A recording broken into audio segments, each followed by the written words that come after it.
Hello guys! Welcome back to my channel at welcome po sa ating series na Grow Rich Bit by Bit kung saan nag-aaral tayo pakonti-konti lang everyday about personal finance and investing. At ang topic po natin ngayon ay assets versus liabilities at bakit importante po ito para po sa ating pagyaman. Okay, kasi may accounting definition po ang asset and liabilities based po sa accounting, ha.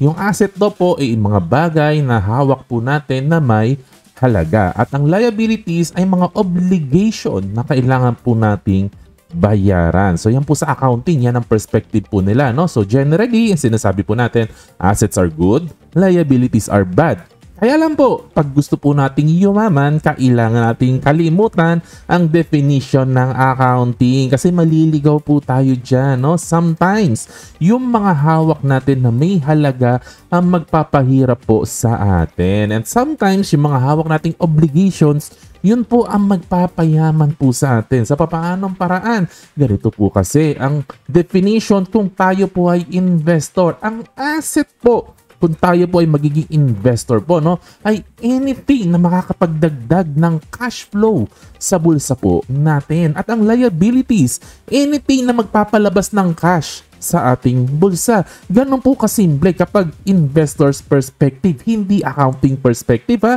O halimbawa, ang kotse. According to accounting, ang kotse ay may halaga. So ito ay asset kasi pwede mong ibenta at maging cash, Pero kung ang kotse na nabili mo ay hindi mo pinagkakakitaan, mawawalan ka pa ng cash dyan. Palabas ang cash po natin dyan kasi may gas, may maintenance, may hulog pa ng monthly sa loan po natin. So sa ganyan pong pagkakataon, bilang investor, liability po yan. Pero hindi po laging liability po yan. That same car to another person, maaari po itong asset. Kasi although gumagastos ka ng gas, maintenance at hulog, pero kung nagagamit naman ito sa sideline at yung income na nakukuha natin sa kotse exceeds yung gastos ng kotse, asset yun pag ganun kasi positive yung cash flow. Papasok ang pera po sa atin at hindi palabas. Alright? At ang debt naman, halimbawa ang debt, ang sabi ng accounting, masama yan kasi liability yan, Pero if you can borrow small, makakapag-utang ka na maliit lang interest, or even free, halimbawa nakautang ka sa magulang mo, walang interest, tapos ginamit mo siya para kumita ka, di mas maganda.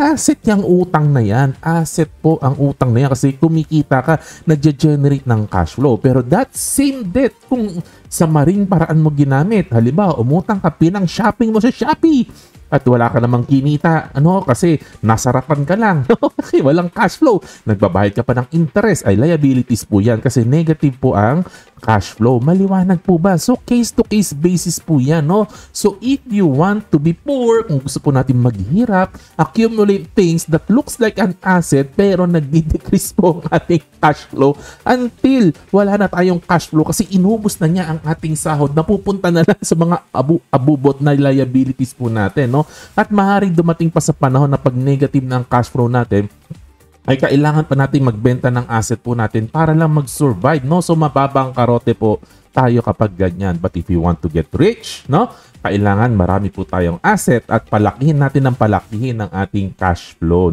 At kailangan po nating i-minimize ang liabilities, na nagpapalit ng ating cash flow. So pag palaki ng palaki ang ating cash flow every year, doon po tayo yayaman. So sana po maliwanag po ang ating discussion about assets and liabilities at sana po supportan po ninyo ang ating series na ito. God bless!